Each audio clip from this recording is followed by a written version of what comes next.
What's up, guys? Welcome into AniMan Plus News, Episode 4. I'm Alex Light with Sparky3. Hopefully you're having a phenomenal day today, whatever day you're listening or perhaps watching this podcast on YouTube channel, youtube.com/Sparky3. Give us a like on the video, subscribe to the channel, be a friend, tell a friend. We would greatly appreciate that. So let's go ahead and just jump into the news. What do we have lined up for this week? Well, as per normal, we got our manga sales, as always. The sales are still sort of staggering right now based on the paper shortage that we've been dealing with over in Japan. But we do have some interesting announcements, or some leaks, actually, of a very popular manga that I'm personally, as well as Zach and Josh, are huge fans of, that I'm really excited for more to come out of this.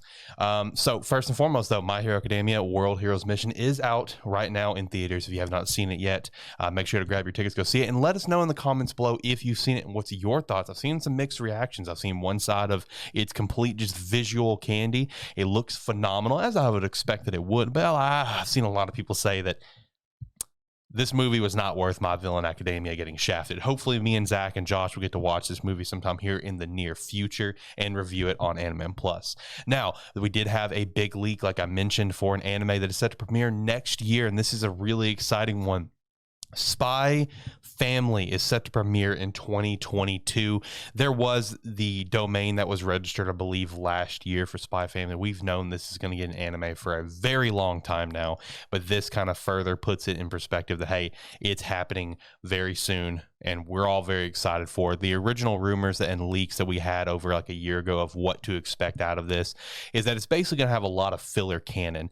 Now, another series that has a lot of filler canon is like Boruto, for example. It's a weekly series. It's just going on and on and on, even though the manga is monthly. So you get a lot of content that's not part of the manga, obviously. And a lot of that content kind of hit or miss for the most part.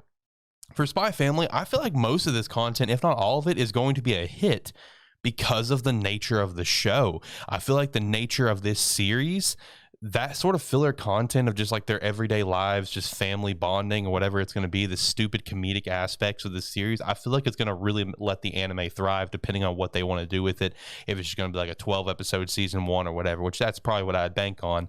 But we do know that Studio Wit and Clover Productions is going to apparently be helming this. Of course, Studio Wit is known for Attack on Titan. Anything Attack on Titan they have done. Cloverworks has people a little worried, you know, because they did Promised Neverland, of course. So they're also known for the final series of Fairy Tail and Fate Grand Order. But with them, with how Promised Neverland season 2 went, people are a little iffy about Cloverworks being involved with this one, but I think it's going to turn out fine. Personally, I'm not overly worried about it.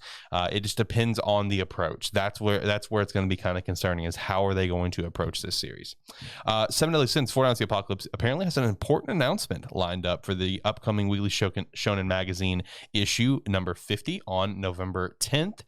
Is it an anime? Like, are we already getting a Four Knights of the Apocalypse anime? You know, I mean, it wouldn't necessarily surprise me.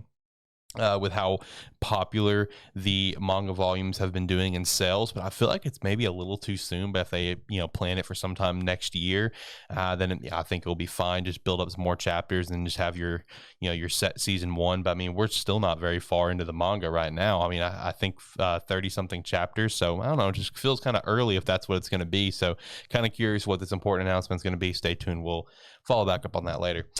There is a new manga series coming called Todai Revengers. Yeah, it's going to start on Magazine Pocket app on November 3rd. It's a Tokyo Revengers inspired comedy about time leaping students at a famous Tokyo university, and this was approved by the Tokyo Revengers creator. So I may actually try to find this online, check it out. Kind of curious. Tokyo Revengers has really become one of my favorite series throughout this year, so this is something that I may try to look into. Apparently Bastard could be getting an anime based it could be getting an anime based on a new web domain that was recently registered. And now people are kind of questioning, is it like the old manga Bastard from like 1988 getting a new anime? Or is it maybe a webtoon called Bastard? My money is on the webtoon. Webtoon called Bastard I saw was only about 11 chapters or so. It is from the creators of Sweet Home, which of course did get a live adaptation of Sweet Home over at Netflix. So that kind of leads me to believe that maybe Bastard would be getting maybe a short anime adaptation, or maybe just an anime movie, on Netflix or something. It's only 10 chapters on Webtoon, so that is something to keep an eye on. My money is on the webtoon called Bastard. Bastard, which is a thriller, which makes sense with how they have built up Sweet Home as well. We do have a lineup for Jump Festa 2022 that is coming later this year. So what we have going on for the 2 days of December 18th and 19th, this is all Japan time, by the way. At 9 a.m. on the 18th, we have a secret stage. I have no idea what it could be. I really don't. I have not seen any rumors. I've been trying to dig for it to see if I could find rumors for what the secret stage could be. No idea at this time. Could it be Mashal? Could it be Mission Core Family? Undead Unluck? You know, could it be one of these newer series being poised for an anime? Kaiju number 8, maybe? You know, who knows? It'll be really interesting to see what it's going to be. Could it just be Spy Family? That's another possibility. Could just be Spy Family, yeah. At 10:30, we have Dragon Quest Adventure Die. I know Zach's going to be so unbelievably excited to check that one out. At 11:55, we have World Trigger. At 13:20, we got Boruto. This is, of course, just, you know, this is not the 12-hour clock here. At 14:50, we have New Prince of Tennis. At 16:20, we have Dragon Ball Super. And then on the 19th at 10 a.m., we have Demon Slayer. At 11:30, we have JJK. At 1300, we have Dr. Stone. At 14:40, we have My Hero Academia. And at 16:10, we have One Piece. Again, really curious to see what that secret stage is going to be. You know, it's kind of cool they're leading off with it. I would say probably Spy Family is going to be the most likely, since this Spy Family stuff that we know was leaked. It is not the official announcement by any means, so probably Spy Family, but other possibilities is maybe Mashal, Mission Core Family, Undead Unluck, Kaiju number 8. My bet, based on popularity and sales, is either Spy Family, Kaiju number 8, or Mashal. You know, even though Mission Core Family and Undead Unluck are all, you know, senior series to Mashal, Mashal obviously has much more popularity than those two. So my money is probably Spy Family number 1, Mashal 2, Kaiju 3. So we'll roll with that and see what happens.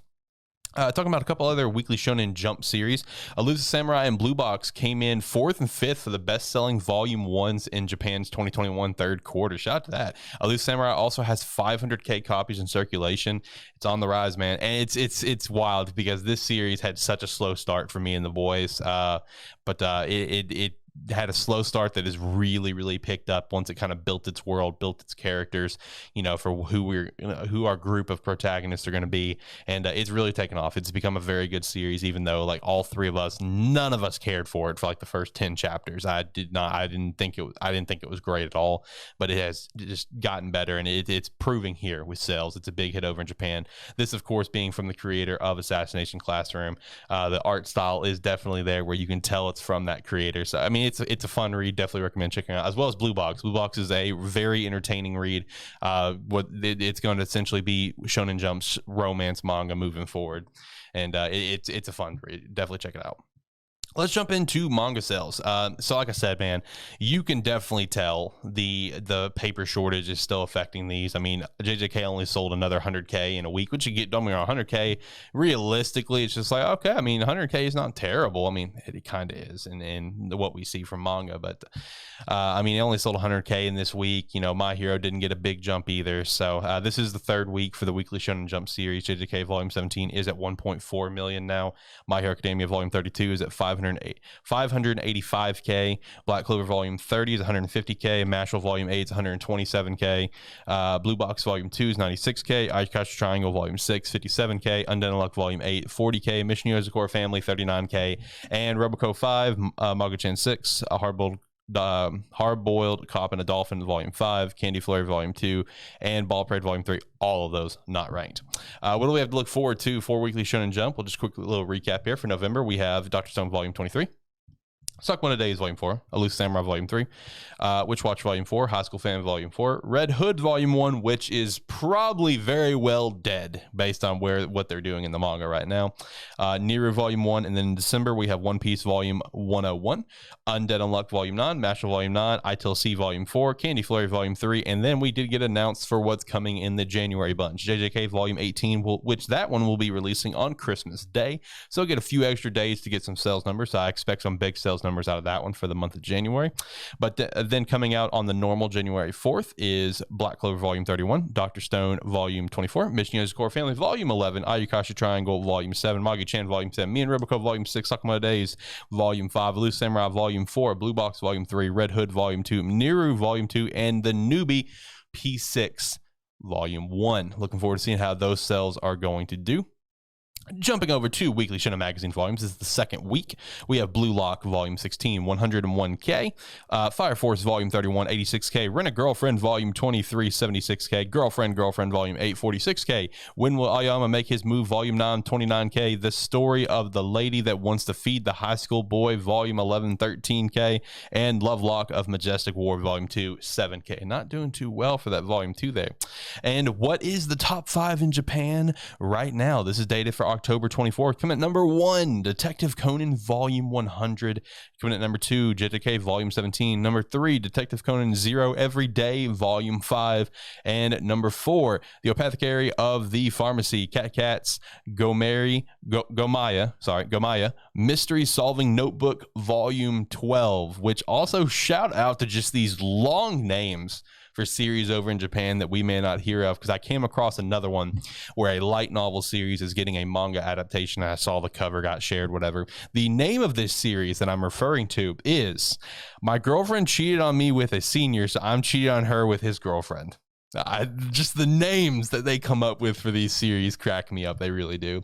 And then number 5 is still Love is Difficult for Otaku, Volume 11.